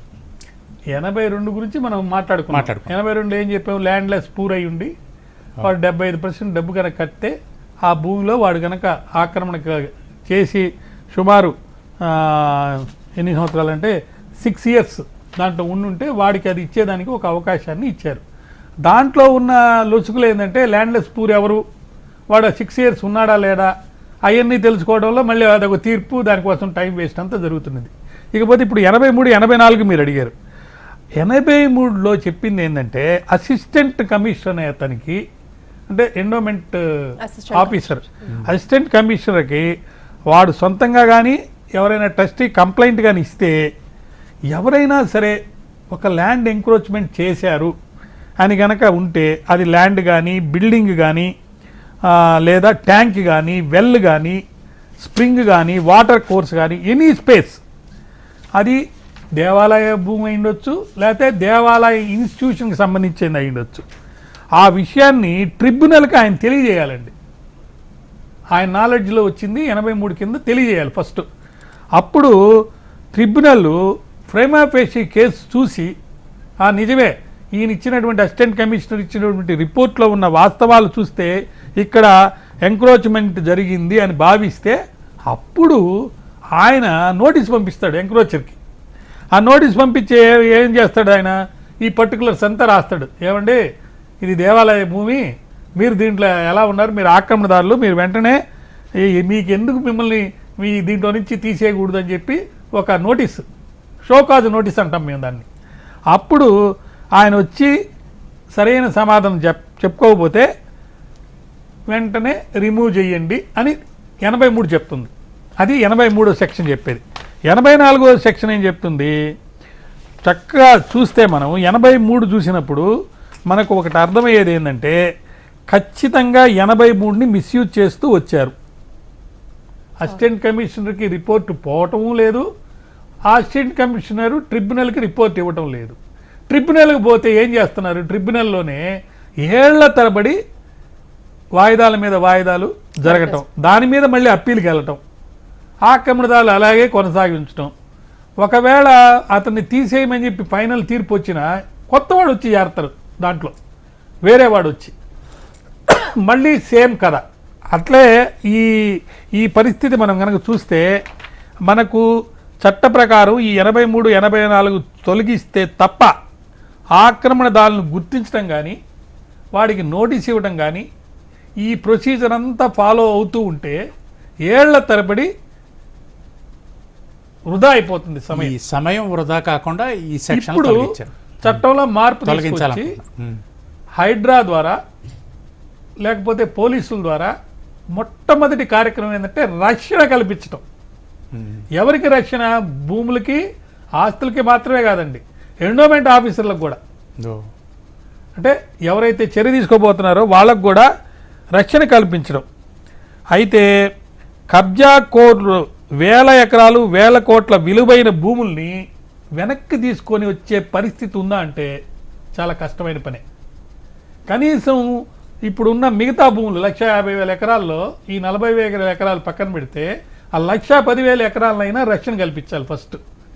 తర్వాత ఈ హైడ్రా పోలీసు వాళ్ళకి రక్షణ కల్పిస్తూ ఈ భూముల్లో కూడా ఎవరైనా ఆక్రమణదారులు ఉంటే వాళ్ళని ముందు తొలగించి తదనంతరం వాళ్ళు కోర్టుకు వెళ్ళేటట్టు చట్టం తీసుకొస్తే మనకు దానివల్ల కొంతైనా లాభం అనేది జరుగుతుంది. అసే ఇప్పుడు మనం మీరు అడిగిన దాంట్లో ఒక విషయాన్ని మనం కనుక చూస్తే ప్రొసీజరల్ ఆస్పెక్ట్స్లోనే చాలా డిలే జరిగిపోతుందండి. ప్రొసీజరల్ ఆస్పెక్ట్ కానీ సార్ ఇది సుప్రీంకోర్టు గైడ్ లైన్స్ కూడా ఉంది కదా, ఒకవేళ ఆక్రమణకు గురైంది అంటే దానికి without prior notice not I think ఒక్క రోజు డిఫరెన్స్ లో కూడా కూల్చేయండి అని మనకి ఐ థింక్ మన రీసెంట్ గా హిమాచల్ ప్రదేశ్ చట్టం కూడా అది, మీరు దాని గురించి ఏమైనా చెప్పండి. మీకు 2 విషయాలు ఇక్కడ చెప్పాలి. 1980 నుంచి 90ల మధ్యలో రికార్డులు అనేవి సరిగా లేవు. ఇది జరిగింది. ఆ రికార్డులు సరిగా లేని సమయంలో ఆక్రమణలు ప్రారంభమయ్యాయి. ఆ ఆక్రమణలు ఇప్పుడు అది లీగలా ఇల్లీగల్ అనేది పెద్ద గొడవ. దాన్ని ఎలా చేయాలి, లిటిగేషన్ ద్వారా కోర్టు కేసులు, రాజకీయ రక్షణ, ఈ 2 మనల్ని ఇబ్బంది పెట్టేస్తుంది. తర్వాత ట్రిబ్యునల్ ఆలస్యాలు, అంటే ట్రిబ్యునల్కి పోయారంటే ఇంకా అది మూలపడిపోయినట్టే. లేట్ అవుతుంది. ఎప్పుడు ఇది తేలాలి, అది ఆ తేలి అది తర్వాత అప్పీల్స్. ఈ కొత్త చట్టంలో అప్పీల్ అనే వ్యవస్థ లేకుండా చేయాలనేది నా మనవండి. అప్పీల్ అనేది ఉండకూడదు. ట్రిబ్యునల్ పెట్టండి, లేకపోతే ఆ కోర్టుకి ఇవ్వండి, ఎవరికైనా ఇవ్వండి, ఇచ్చిన తీర్పుని అమలు చేయాలి. అప్పీలు పోయిన తర్వాత అప్పీల్లో అంటే హైకోర్టుకో సుప్రీంకోర్టుకో పోతే అక్కడ వచ్చే తీర్పు దాకా ఈ కింద కోర్టు తీర్పుని ఆపకుండా పెట్టాలి. అలా చేయగలిగితే తప్పకుండా భక్తులు కానీ కార్యకర్తలు కానీ స్వాగతం పలుకుతారు. ఇది ఎండోమెంటు, రెవెన్యూ, పోలీసు, హైడ్రా లాంటి మున్సిపల్ అధికారులు వీళ్ళందరి కలయికతో చేయాలి. అయితే కాల పరిమితి కూడా పెట్టాలండి. ఖచ్చితంగా పెట్టాలి. సమయం, పరిమితులు, పర్యవేక్షణ అవసరం. ఇంకోటి కూడా ఇప్పుడు సాంకేతికంగా చాలా డెవలప్ జరిగింది కదండి. దానివల్ల ఏం చేయాలి, ప్రతి జిల్లాలో దేవాదాయాల భూముల రక్షణకి ఒక అధికారిని ఏర్పాటు చేయాలి. డ్రోన్ ద్వారా కానీ జిఐఎస్ మ్యాపింగ్ ద్వారా కానీ భూముల్ని డిజిటల్గా నమోదు చేయాలి. ఆల్రెడీ స్టార్ట్ చేశారు ఆ ప్రక్రియ. తర్వాత ప్రజా పోర్టల్ ద్వారా ఫిర్యాదులు, రికార్డులు అందుబాటులో తీసుకురావాలి. దేవాదాయ ఆస్తుల వివాదాలకు ప్రత్యేక కోర్టులు తేవాలి. అన్నిటికంటే ముఖ్యం, మీకు 80 నుంచి 90 మధ్యలో రికార్డులు లేవన్నా కదా, ఇప్పుడు ప్రతి సంవత్సరం కంపల్సరీగా ఆడిట్ అనేది జరగాలి. వీటితో పాటు ఈ మధ్య హిమాచల్ ప్రదేశ్ హైకోర్టు ఒక తీర్పు ఇచ్చింది. ఏమని తీర్పు ఇచ్చిందంటే, ఏదైనా ఆస్తి రూపంలో అది మూవబుల్ కానీ ఇమ్మూవబుల్ కానీ లేదా డబ్బుగా ఇచ్చింది కానీ బంగారంగా ఇచ్చింది కానీ భక్తులు ఏ రూపంలో ఎండోమెంట్స్ కానీ ఏ విధంగా ఇస్తే వాటిని సంక్షేమ పథకాలకి లేదా డబ్బు మళ్ళించకూడదు. వేరే కేవలం దేవాలయానికి సంబంధించిన కార్యక్రమాలకి, ఇప్పుడు పూజారులకి, అక్కడ పనిచేసే ఉద్యోగులకు కూడా జీతాలు ఇవ్వలేని పరిస్థితి, అదేవిధంగా ధూపదీప నైవేద్యాలు కూడా లేని పరిస్థితి. అలా కాకుండా ఈ డబ్బు మొత్తం కూడా కేవలం దేవాలయానికి సంబంధించిన కార్యక్రమాలకు మాత్రమే ఖర్చు పెట్టాలని చెప్పి హిమాచల్ ప్రదేశ్ కోర్టు తీర్పిచ్చింది, హైకోర్టు. ఆ తీర్పుని అందరూ స్వాగతించారు. అలాంటి తీర్పులే అన్ని కోర్ట్స్లో కూడా రావాలి. అలా వచ్చినప్పుడు ఏమో జరిగింది సార్, ఇది ఒక 10-15 రోజుల క్రితం వచ్చింది. ఈ మధ్యనే ఒక మ్యాక్సిమం వారం రోజుల నుంచి 10 రోజుల క్రితం వచ్చింది. అయితే ఇక్కడ ఇంతకంటే ముందే నేను గతంలో కూడా HMTVలో చెప్పాను, తెలంగాణ ఆంధ్రప్రదేశ్ కామన్ ఆంధ్రప్రదేశ్ హైకోర్టులో ఉమ్మడి ఆంధ్రప్రదేశ్ జస్టిస్ ఎల్ నరసింహారెడ్డి గారు ఒక తీర్పు ఇచ్చారు. అసలు ఈ రక్షణ అనేది ఎవరు చేయాలి, దేవాలయ ఆస్తులకి ఏదో విధంగా అన్యాకార్థం కాకుండా చూడాల్సిన బాధ్యత ఎవరు, కోర్టుకి ఎవరు వెళ్ళొచ్చు అనే దానికి ఆయన ఏం రాశారంటే ఆ తీర్పులో, దానయ్య కూడా ఏ సంబంధం లేని ఏ మతానికి సంబంధించినోడు అయినా సరే పోతూ అక్కడ చెప్పులిప్పి బయట నుంచి దోజు నందం పెట్టుకొని పోయే సామాన్యవాడు కూడా, అయ్యా ఇది మా దేవాలయము, ఈ ఆస్తులు మాయి అని కోర్టుకి వెళ్ళి లోకల్ స్టాండ్ కంప్లైంట్ ఇచ్చేదానికి వాడికి అధికారం ఉందని చెప్పి ఒక తీర్పు ఇచ్చాడు. ఈ 2 తీర్పుల సారాంశం ఏంటంటే, ఒకటి అధికారులు కానీ ప్రభుత్వం కానీ ఆ డబ్బును కానీ ఆ ఆస్తిని దుర్వినియోగం చేయకూడదు, ఇతరుల దానికి ఖర్చు పెట్టకూడదు. రెండు అలాంటి దుర్వినియోగమైన పనులు ఎవరైనా చేస్తే ఎవరైనా కూడా రక్షణ కల్పించుకొని కోర్టుకు వెళ్ళి రక్షణ కోసం లేకపోతే న్యాయం కోసం ధర్మం కోసం పోరాడి సాధించవచ్చు. అలా చేసినందువల్ల ఏం జరుగుతుంది, దేవాలయ ఆస్తులకు రక్షణ ఏర్పడుతుంది. తర్వాత దేవాలయాలకి వచ్చినటువంటి భక్తుల్లో విశ్వాసం పెరిగి నేనిచ్చిన డబ్బుని లేకపోతే నేనిచ్చిన గిఫ్ట్ని సద్వినియోగం జరుగుతుంది. అతని యొక్క ఆలోచన మనసులో ఉన్న భావానికే దానికి ఖర్చు పెడుతున్నారు అనేది వస్తుంది. సార్ ఇప్పుడు ఎన్నో కేసులు ఇందాక కూడా మనం ఒకసారి చెప్పుకున్నాం, అనేక కేసులు పెరుకుపోయి అవన్నీ రిజాల్వ్ చేసుకోవాలంటే 235 సంవత్సరాలు అవ్వాలి, అంటే మన జీవితకాలం కూడా సరిపోదు. కాబట్టి అలా అనేక సమస్యలతో అనేక క్రైమ్ రేట్తో కూడా ఇప్పటికి పేరుకుపోయి ఉంది మన కోట్లల్లో. అలాంటప్పుడు ఒక మామూలు వ్యక్తి కూడా కేసులు వేయొచ్చు అన్నప్పుడు ఇప్పుడు వేయడానికి వచ్చారనుకోండి, ఈ కేసులన్నీ ఎప్పుడు రిజాల్వ్ అవ్వాలి, ఎప్పుడు న్యాయం జరగాలి, ఎప్పుడు ఇవన్నీ పరిష్కారం కావాలి? దీనికి ఏమన్నా ఒక జుడిషియల్గా అసలు ముందు జుడిషియల్లో కూడా ఒక పరివర్తన రావాలని నేను కోరుకుంటా ఉన్నా. జుడిషియల్లో పరివర్తన రావాలంటే ఏం చేయాలి సార్, అసలు ఏం చేద్దామంటారు? ఇప్పుడు చాలా ముఖ్యమైన విషయం మీరు చెప్పింది. ఈ కేసులే కాదు, ఏ కేసు అయినా సరే కోర్టుకు పోతే గెలిచినోడేమో కోర్టులో ఏడుస్తాడు, ఓడిచున్నాడేమో కోర్టులో ఏడుస్తాడు, గెలిచినాడేమో ఇంటికి పోయి ఏడుస్తాడు. దానికి కారణం ఏంటంటే ఆలస్యం, కాస్ట్ ఆఫ్ లివింగ్. ఇప్పుడు నా బోటి అడ్వకేట్ని పెట్టుకోవాలంటే చాలా డబ్బులు ఇస్తే కానీ నేను దొరకను.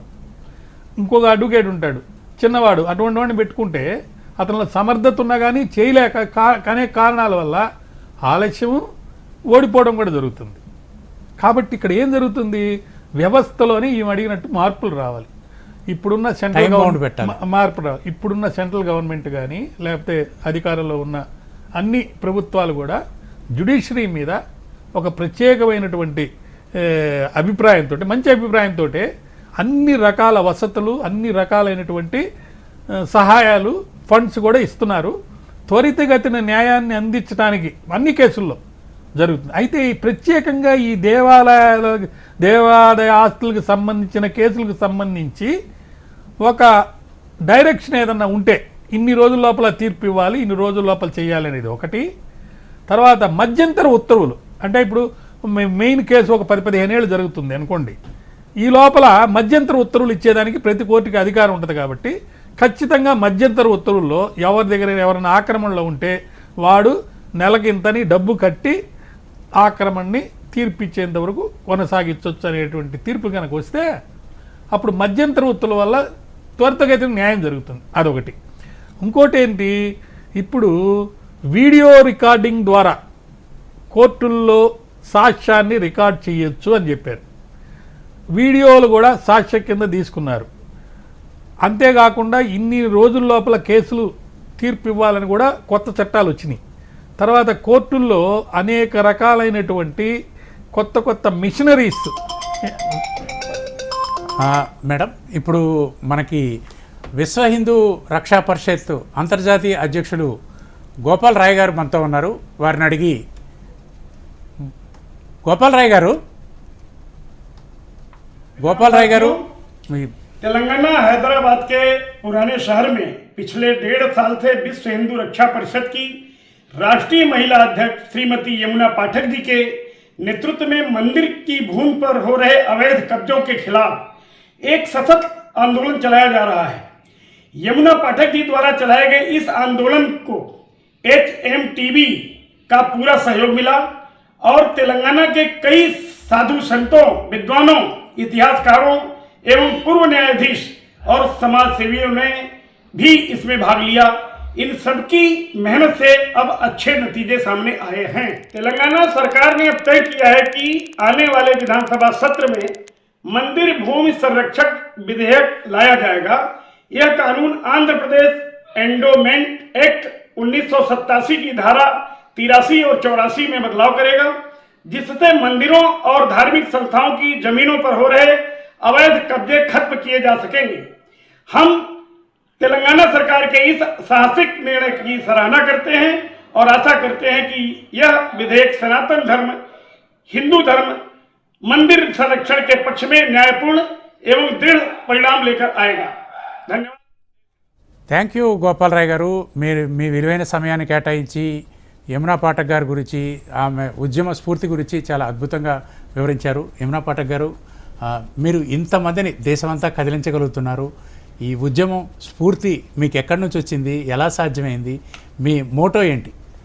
ఇందులో మోటో ఏం లేదండి, బికాజ్ ఇక్కడ దేశాన్ని దాటి ఇప్పుడు కలసపూడి శ్రీనివాసరావు గారు మనకి న్యూయార్క్ నుంచి వారు మాట్లాడుతున్నారు. ఇంతకుముందు కూడా ప్రత్యక్షంగా మన జాగోరేకి కూడా వారు సపోర్ట్ చేయడం జరిగింది.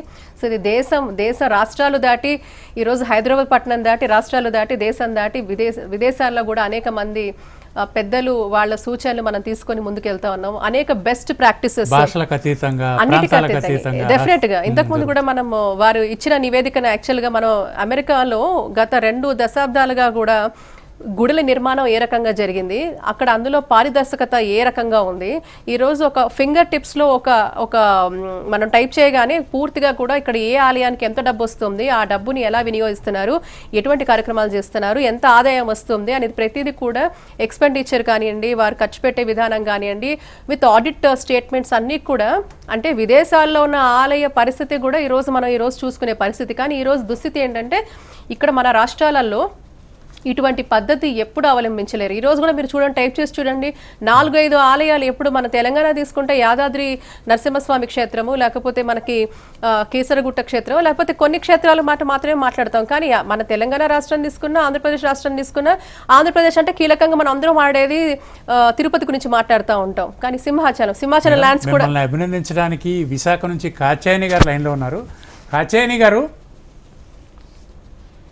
గారు, మీరు జాగోరే జాగో కార్యక్రమం చూస్తుంటారు కదా, యమునా పాఠక్ గారి స్ఫూర్తి మీకు ఎంతవరకు అందుకున్నారు? ఈ స్ఫూర్తితో మీరు ఏం మాట్లాడదలుచుకున్నారు మేడం గారితో? అమ్మా నమస్కారం అమ్మా. నమస్తే అమ్మా. నేను వైజాగ్ నుంచి మాట్లాడుతున్నానమ్మా. నమస్తే. పోయిన వారు కూడా చాలా ప్రయత్నం చేశాను, దొరకలేదు అమ్మా. చాలా సంతోషంగా ఉందమ్మా మీతో మాట్లాడడం అనేది. అమ్మా నాకు వాళ్ళంతా పెద్ద చదువుకున్న వాళ్ళు ఏమో చెప్తున్నారు, నాకు అంత అర్థం కాదమ్మా. నాకు మీరు ఏదైతే బాట చూపించారో మన గుళ్ళు ఇవన్నీ బాగు చేసుకోవాలి, మన గుళ్ళని మనమే మంచిగా చూసుకోవాలని చెప్పారు కదా మీరంతా అమ్మా. దాన్ని బట్టి మేము ఏం చేస్తున్నామంటే అమ్మా, మేమంతా మా స్నేహితులు అందరం కలిపి మా చుట్టుపక్కల ఉన్న గుళ్ళకన్నిటికీ వెళ్తున్నాం వారం ఒక 40-50 మందిమి అమ్మా. వెళ్ళి ఆ గుళ్ళన్నీ కూడా మంచిగా చేసుకుని బాగు చేసుకుని వాటిలో మేమే దీపాలు పెట్టుకుని అన్ని చేసుకుంటున్నామమ్మా. చాలా సంతోషం. మీ దారిలోనే మేము నడుస్తున్నాము. అన్ని చోట్లకి మీరు మహాతల్లి మా దుర్గమ్మ, మీరు అన్ని చోట్లకి మీరు వచ్చి చేయలేరు కదమ్మా. అందుకని మీ కార్యక్రమం చూస్తే ఊరికే చూసి కూర్చుంటే ఏం ఉపయోగం ఉంటుందమ్మా మరి మాకు. అందుకోసమని మరి దాన్ని మేమంతా కూడా మీ దారిలో నడవాలన్న ఉద్దేశంతో మా స్నేహితులు అందరం కలిపి దాన్ని ఫాలో అవుతున్నాము. చాలా సంతోషం, చాలా సంతోషం. చాలా అద్భుతం అండి కాచాయని గారు, ధన్యవాదాలు. మీరు మేడం గారికి స్ఫూర్తినిచ్చారు. ఇప్పుడు మీరు 84 గురించి 83 మనం కంప్లీట్ చేసాం. 84లో గతంలో ఉన్న చట్టంలో కూడా మనకు 84 చూస్తే మనకు ఒక చాలా ముఖ్యమైన విషయం తెలుస్తుంది. అదేం చెప్తుందంటే ఈ గుడ్ ఫెయిత్లో, అంటే చట్టం గురించి మంచి చేయాలనే ఉద్దేశంతో కనుక ఎవరైనా అధికారులు అంటే సత్సంకల్పంతో తమ విధులు నిర్వహిస్తే వాళ్ళ మీద ఎవరు కూడా ఏ తప్పుడు కేసులు పెట్టేదానికి లేదు. అంటే కోర్టుకు వెళ్ళి మీరు చేసిన పని తప్పు, మేము మీ మీద పర్సనల్గా చర్య తీసుకోవాలని చెప్పి వాళ్ళ మీద చేయడానికి లేదు. అంటే ఇది నిజాయితీగా పనిచేసే అధికారులకి 84 సెక్షన్ కింద వాళ్ళు భయపడకుండా సేవ చేయడానికి ఒక రక్షణ ఇచ్చింది. మీ టీవీ ద్వారా నేను చెప్పేది ఏంటంటే, అట్లాంటి అధికారులు మీరు ఎవ్వరికి భయపడాల్సిన అవసరం లేదు. మీరు సెక్షన్ 84లో మీకు రక్షణ కల్పించారు కాబట్టి మీరు కానీ మీ కింద పనిచేసే వాళ్ళు కానీ ఎవరైనా ఉంటే వాళ్ళు ధైర్యంగా చట్టాన్ని అమలు చేయవచ్చు. అయితే చట్టను దుర్వినియోగం చేస్తే, దురుద్దేశంతో వ్యవహరిస్తే ఈ రక్షణ ఉండదు. అది 84 అండి. దీన్ని ఇంకా స్ట్రాంగ్గా చేయాలని చెప్పేసి ఇప్పుడు ఈ 84ను కూడా తీసేస్తున్నారు. ఇది ప్రస్తుతానికి. దీని మీద చాలా కేస్ లాస్ వచ్చినాయి. ఆ కేస్ లాస్ మనం కనుక చదివితే, ఒక రెఫరెన్స్ కనుక మనం చూస్తే, ఈ చట్టం ప్రకారము అధికారులు ఆక్రమణని తొలగించేదాని కోసం ఎటువంటి చర్య అయినా తీసుకోవచ్చు, అయితే చట్టపరమైన హద్దుల్లోనే ఉండాలి అని చెప్పి చెప్పడం జరిగింది. అంతేకాకుండా ఈ ఇది చట్టబద్ధమైన సత్సంకల్పంతో చేసే పనులకి సంపూర్ణ రక్షణ మేము ఇస్తున్నాం కాబట్టి మీరు ధైర్యంగా పనిచేయొచ్చు అని చెప్పి ఒక చట్టంలోనే ఒక రక్షణ ఇది. ఆ రక్షణ ద్వారా ఇప్పుడు దాకా అనేక మంచి కార్యక్రమాలు కూడా జరిగినాయి. ఇంకా ఎక్కువ రక్షణ కలగాలి అని అంటే కొంచెం మార్పులు తీసుకొచ్చి దురుద్దేశంతో చేశాడా సద్వినియోగంతో చేశాడా అనేది పక్కన పెట్టి చట్ట పరిధిలో పనిచేస్తున్నాడు కాబట్టి రక్షణ అనేది ఉండాలి అని చెప్పి మార్పులు చేస్తే చాలు. ఇది సంతోషం 84 అండి. అద్భుతంగా వివరించారు. శ్రీరామ్ గారు, చెప్పండి. శ్రీరామ్ గారు, ఇప్పుడు ప్రభుత్వం నుంచి ఒక స్పందన అయితే మనకు వస్తుంది. ఇప్పుడు ఏం జరగాలి, నెక్స్ట్ స్టెప్ ఏంటి, మనం ఎలా చర్యలు తీసుకోవాలి, మేడం గారు ఎలాంటి చర్యలు ముందుకు వెళ్ళాలి? దీనికి ముందు ఫస్ట్ చేయవలసింది ఏంటంటే చట్టంలో మార్పులు చేసేటప్పుడు మనం ఏదో వాడికి నోటీసులు ఇవ్వడం, వాడేదో ట్రిబ్యునల్కి వెళ్ళడం కాదండి. అసలు ఆ జాగా అనేది వాడు ఆ స్థలం అనేది వాడిదని వాడు ప్రూవ్ చేసుకునేలాగా చట్టం మార్చాలి. అది ఒక 20 రోజుల 40 రోజులు టైం బౌండ్ పెట్టి ఈ టైం లోపు నీదని ప్రూవ్ చేసుకో, లేకపోతే తీసేస్తాం, ఆటోమేటిక్ తీసేస్తాం. అప్పుడు బాధ్యత వాడిది అవుతుంది. ఇప్పుడు మనం ఏదో వాడికి నోటీస్ ఇవ్వగానే వాడు కోర్టుకి వెళ్ళిపోయి తరతరాలంతా ట్రిబ్యునల్లో పెట్టుకునేది కాదు. వాడు ప్రూవ్ చేసుకోలేకపోతే టైం బౌండ్ లోపు వాడు ప్రూవ్ చేసుకోలేకపోతే వాడు పక్కకి వెళ్ళిపోవాల్సిందే. ఎందుకంటే వాడు ఎవరికి పేపర్లు ఉండవండి, ఎవరికి పేపర్లు ఉండవు. పేపర్లు ఎవరి దగ్గర ఉంటాయి, ఎండోమెంట్ దగ్గర ఉంటాయి. సో ప్రూవ్ చేసుకోవాల్సిన బాధ్యత వాడికి ఇవ్వాలి.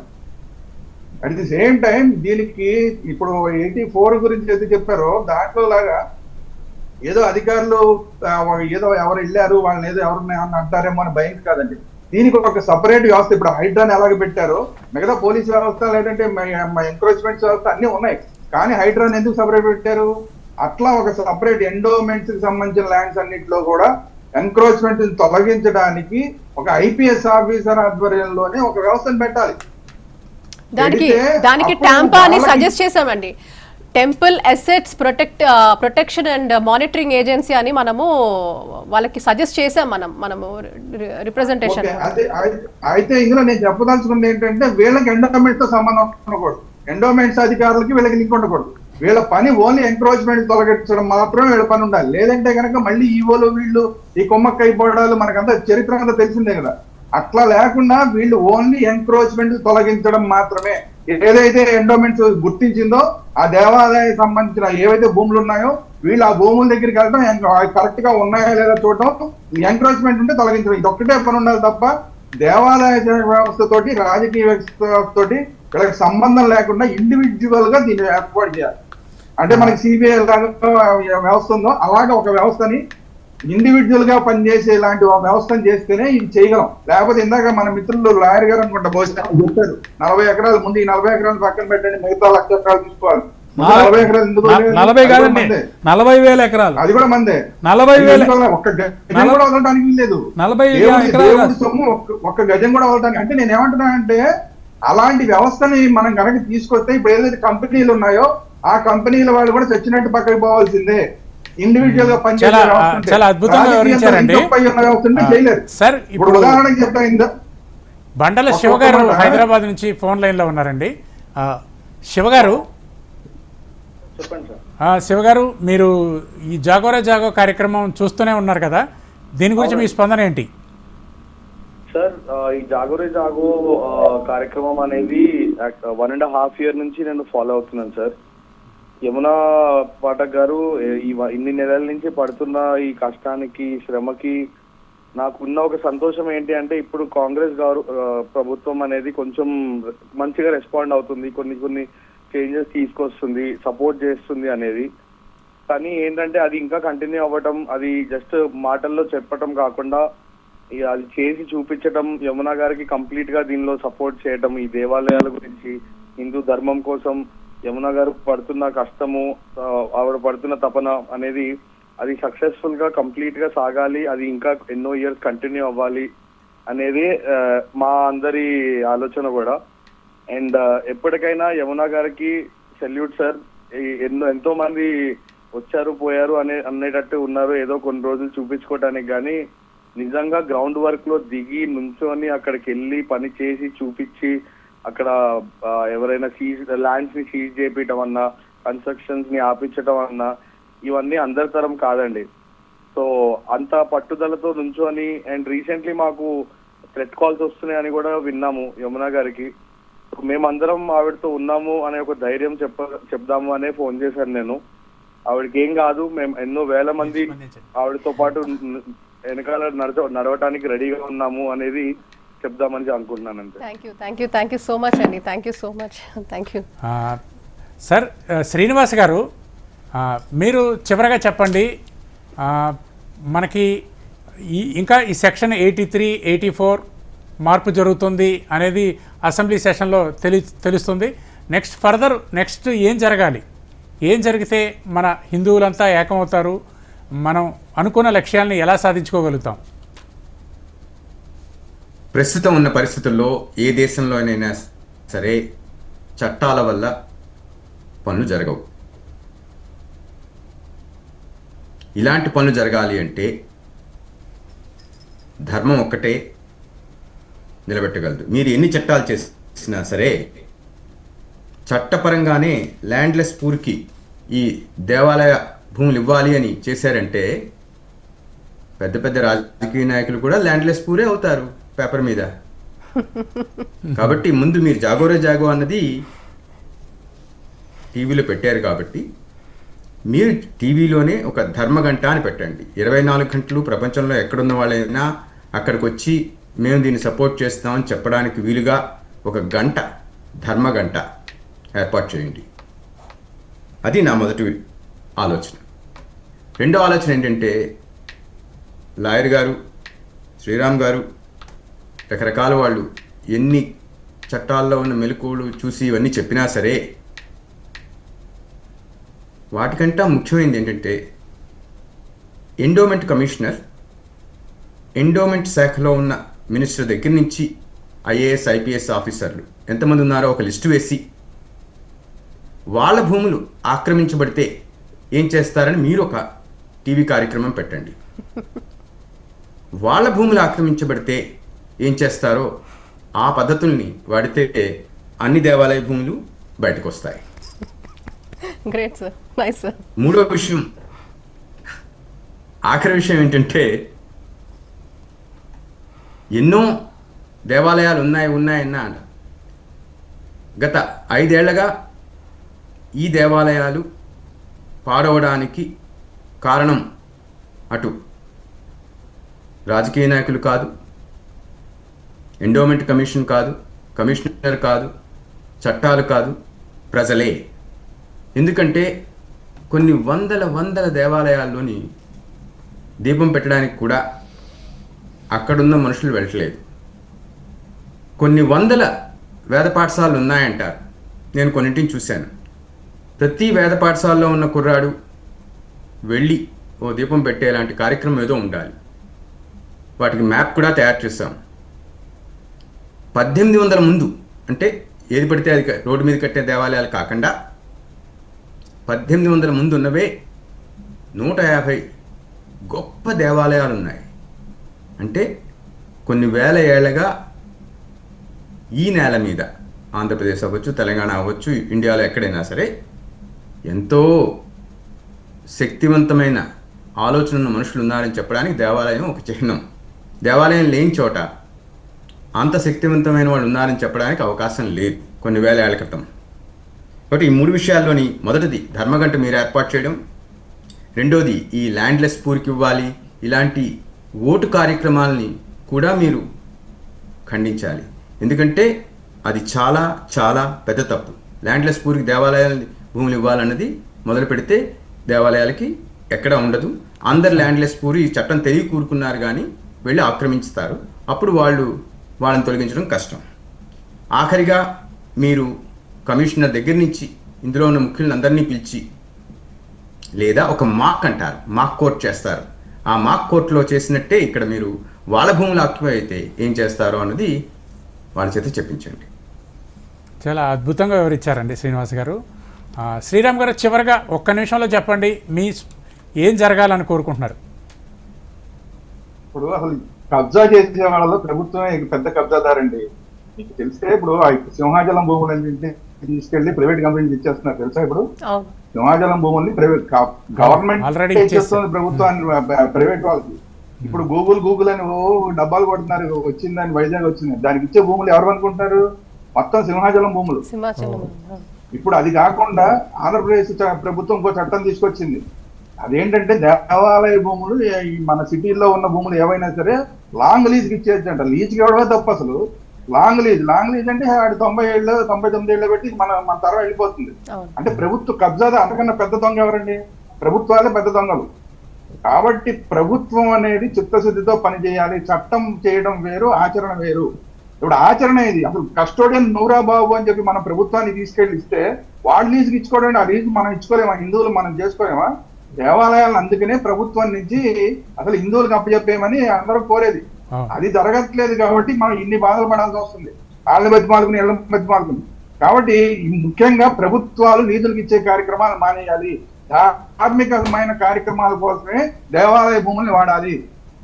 ఇందాక మిత్రులు చెప్పినట్టు ఆ పూర్కి ఇవ్వడం అనేది అసలు ఎట్టి పరిస్థితుల్లో ఆ 82ని కూడా మీరు రద్దు చేసే కార్యక్రమం మాక్సిమం ట్రై చేయండి. ఎందుకంటే అది చాలా పెద్ద డ్యామేజ్. అది అసలు దానికోసం కాదు, సపరేట్ వ్యవస్థ. ఇది దేవాలయానికి భూములు ఇచ్చినది అసలు సపరేట్ వ్యవస్థ. అది దేవుడికి, ఆ దేవాలయానికి ధూపదీప నైవేద్యాల కోసం, అంతేగాని పూర్ కోసం ఇవ్వాలంటే వాళ్ళు ఇవ్వలేరండి. దేవాలయానికి ఎందుకు ఇస్తారు? డైరెక్ట్ ఇస్తారు కదా దానాలు చేసేవాళ్ళు. దేవాలయానికి ఇచ్చిన అది దాని ఉద్దేశమే వేరు. ఆ ఉద్దేశాన్ని వీళ్ళు తుంగలో తొక్కే కార్యక్రమం చేస్తున్నారు. కాబట్టి శ్రీరామ్ గారు సమయం మించిపోతుంది. ధన్యవాదాలు. ఆఖరి మాట ఏంటంటే స్వయం ప్రతిపత్తితో ఉన్న వ్యవస్థను ఏర్పాటు చేయండి. దీనికి చివరగా మీరు చెప్పండి. ఇప్పుడు ఏదైతే చట్టం తీసుకురావాలంటున్నారో ముసాయిదా బిల్లుని తయారు చేసేటప్పుడు ఆ కమిటీలో ఉన్న మెంబర్స్లో కేవలం హిందువులు ఉండాలి. నిజాయితీ పారదర్శకతతో పనిచేసేటువంటి వ్యక్తుల్ని దాంట్లో పెట్టాలి. వాళ్ళ ద్వారా ఆ ముసాయిదా బిల్లు తయారయ్యి అప్పుడు అసెంబ్లీకి వెళ్ళాలి. అసెంబ్లీలో కూడా ఎక్కువ టయాన్ని ఇవ్వకుండా త్వరగా వ్యవస్థ రావాలి. తర్వాత 82గా కనుక మార్చకపోతే వారు చెప్పిన ఇబ్బందులు వస్తున్నాయి కాబట్టి కనీసం 82లో అమెండ్మెంట్ చేసి 7 సంవత్సరాలు ఉంటే వాడిది అవుతుందని అన్నారు కదా, అది తీసేసి కనీసం 30 సంవత్సరాలైనా. ఇప్పుడు దేవాలయ గవర్నమెంట్ భూముల్లో ఎవరైనా 30 సంవత్సరాలు కనుక ఆక్రమణలో ఉంటే వాడిది అవుద్ది. అదే దేవాలయ భూములు అయితే 7 సంవత్సరాలకే ల్యాండ్లెస్ పూర్ అయితే వాడికి అవుతుంది. ఎంత అన్యాయం అది. కాబట్టి అది కూడా మార్పు చేయాలి. చివరగా యమున గారు మీరేం చెప్తారు? మనం మీరు కోరుకున్న మార్పు ఏంటి? ప్రభుత్వం నుంచి మీరు ఆశిస్తున్నది? ఈరోజు ప్రభుత్వాలైనా ఎండోమెంట్లైనా హక్కుదారు కాదు, కేవలం సేవకులే. వాళ్ళు కేవలం ఇందాక అందరూ పెద్దలు చెప్పినట్టుగానే వాళ్ళు కస్టోడియన్స్ మాత్రమే. వాళ్ళు హక్కుదారు కాదు. నిజమైన హక్కుదారు ఎవరు అంటే పరమాత్ముడు మాత్రమే. ఆ హక్కుదారు పరమాత్ముడు అయినప్పుడు అక్కడ లివింగ్ డేటీ అంటాం. పరమాత్ముడిని మనం లివింగ్ డేటీగా చూస్తాం. కాబట్టి ఆయన పరిధిలో ఉంటూ ఆయన అంగీకారం లేకుండా ఈరోజు మేము చట్టాలనే పేరు తీసుకొచ్చి, చట్టాలు అనేది 70 సంవత్సరాలు చట్టం అనేది ఈరోజు దానికి మించి ఉన్నది. ఈరోజు దేవాలయంలో కూడా ఈరోజు ఒకప్పుడు న్యాయాలయం కూడా దేవాలయంలోనే ఉండేది. అంటే అనేకమైన విశిష్టమైన అనేకమైన సంస్థలు, విభిన్న సంస్థలన్నీ కూడా ఆలయాన్ని కేంద్రంగా ఉండేవి, న్యాయాలయంతో సహా. కాబట్టి ధర్మ మార్గాన్ని అనుసరిస్తూ ఈరోజు మ్యాక్సిమం ప్రజల అభిష్టాలని గౌరవిస్తూ ప్రభుత్వాలు కూడా మీరు హక్కుదారు కాదు అని తెలుసుకోవాలి. మీరు కేవలం కాపలాదారు మాత్రమే, అంటే మన సేవకులు మాత్రమే. కాబట్టి అది దృష్టిలో పెట్టుకొని ఈరోజు అధిక సంఖ్యలో ఉన్న హిందువుల మనోభావాల్లో గుర్తెరిగి ఇది కేవలం హిందువులకు సంబంధించిందే కాదు, ఇది ఒక కల్చరల్ హెరిటేజ్ అంటున్నాను. నేను మళ్ళీ చెప్తోంది ఏంటంటే పక్కనున్న ఇస్లామిక్ నేషన్స్ లో కూడా ఈ రోజు రామాయణ మహాభారతాలు, మనకి ఇండోనేషియా తీసుకోండి, ఈ రోజుకి రామాయణం చదివిస్తుంటారు అక్కడ. అది పూర్తిగా ఇస్లామిక్ నేషన్, కానీ రామాయణం అనేది ఈ రోజు అక్కడ ఒక కల్చరల్ హెరిటేజ్ కిందటి. అక్కడ అనేకమైన ఆలయాలు హెరిటేజ్ సెంటర్స్ గా గుర్తింపబడ్డాయి, పరిరక్షింపబడుతున్నాయి. అంటే అక్కడున్న ఇస్లామిక్ నేషన్స్ కూడా అవి మన వాళ్ళ వారసత్వ అస్తిత్వంగా చూస్తున్నారు. కాబట్టి ఒక అద్భుతమైన హోలిస్టిక్ టెంపర్మెంట్తో కనుక ప్రభుత్వాలు దీన్ని కనుక చూస్తే ఆలయం అనేది కేవలం ఒక ఆధ్యాత్మిక క్షేత్రమే కాదు, అది విభిన్న కోణాల్లో మనం చూడాల్సిన అవసరం ఉంది. 360 డిగ్రీల్లో కనుక మనం చూడగలిగితే అనేక మంది కేవలం ప్రభుత్వాలు వాళ్ళు కూర్చొని నిర్ణయాలు తీసుకోకూడదు, ఒక ఎక్స్పర్ట్ కమిటీ కూడా మీరు బయట పెట్టండి. ఎందుకంటే ధర్మగంట అని చెప్పారు ఇందాక, అలా అనేకమైన విభిన్నమైన ఎక్స్పర్ట్స్తో కూడిన కమిటీలు ఏర్పాటు చేసి దీంట్లో ఏది పొందుపరచాలి, ఏది తీసేయాలనే దాని మీద కేవలం వాళ్ళకు వాళ్లే 4 గోడల మధ్యలో మధ్యలో ప్రతిపాదకలు తీసుకోకుండా ఒక హోలిస్టిక్ అప్రోచ్ కనుక ప్రభుత్వాలు ముందుకొచ్చి వాళ్ళు సేవకులు మాత్రమే, ప్రజా సేవకులు, అలా భగవంతుడు కూడా వాళ్ళు సేవకులే కాబట్టి దాన్ని అనుసరిస్తూ ప్రభుత్వాలు ముందుకెళ్తే తప్పకుండా అందరూ హర్షిస్తారు. ఒక హోలిస్టిక్ టెంపర్మెంట్తో ముందుకెళ్తే అది సమాజ హితం కోసం బాగుపడుతుంది. ఈరోజు ఆలయాలు బాగుంటే కేవలం హిందువులే కాదు, ఆలయాన్ని ఆశ్రయించి అనేక మంది మతాలు వాళ్ళు కూడా ఈరోజు వాళ్ళ లైవ్లీహుడ్ వస్తుంది. ఒక గుడి కోసం మీరు వెళ్తే పువ్వులు పండ్లు ఇవన్నీ చూస్తే అనేక మంది కొనే వాళ్ళంతా కూడా అన్య మతస్థులే. కాబట్టి ఈరోజు ఇక్కడ మతానికి beyond religion. So temples protect చేయబడితే, వాటి వాళ్ళ ఒక ఆలయాలు సంరక్షింపబడితే, ఈరోజు ఇందాక ల్యాండ్లెస్ పూర్ అని ఒక్క నిమిషం చెప్తాను, ల్యాండ్లెస్ పూర్ అన్నారు. ఈ రోజు ఆలయాలు సరిగ్గా గనక సంరక్షించుకుంటే దానికి సంబంధించిన అనేక ఆస్తులు పరిరక్షింపబడితే మనం కళ్యాణ మండపాలు కట్టచ్చు, వేద పాఠశాలలు కట్టచ్చు, గురుకులాలు కట్టచ్చు.